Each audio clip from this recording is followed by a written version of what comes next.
አረ እኔ ምን ነው ቆየ? እኔ ምን አቅለታለሁ? አረ በጣም ቆየ። በእናታችሁ ስልኬን ግዙ። የምን ስልክ ነው? ዞሮ ይረዛ። እባካችሁ ልጄ ታሞብኝ መድኃኒት መግዣ ቸግሮኝ ነው። ማሳደጊያ ማሳከሚያ እንኳን ሳይኖርሽ ማን ወንድ ላይ ተንጠልጣያለሽ? እባካችሁ ስለቸገረኝ ነው።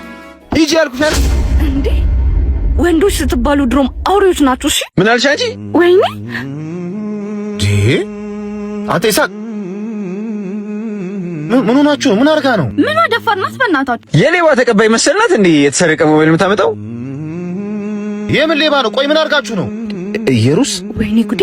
ሄኖክ እባክህ ኬኒ ለቤተሰቦቼ ምንም እንዳትናገር። እንዴ ኢየሩስ ውጪ እንደነበርሽ ነበር ማውቀው። እዚህ ምን ታደርጊያለሽ? ምን ተፈጥሮ ነው? ደዋ እናቴን እጦራለሁ ብዬ በሰው ሀገር ተደፍሬ ሳልፈልግ ልጅ እናቱ እንኳን እና ምንም ቢሆን እናትሽ ጋር አይሻልሽም? እናቴን ቀና አድርጌ ማኖር ቢያቅተኝ ዲቃላ ይዤባት ሄጄ አንገቷን ማስደፋት አልፈልግም።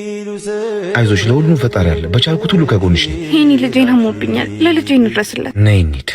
እንዴ ሄኒ ቀጠሮውስ? ሰው ይቀድማል።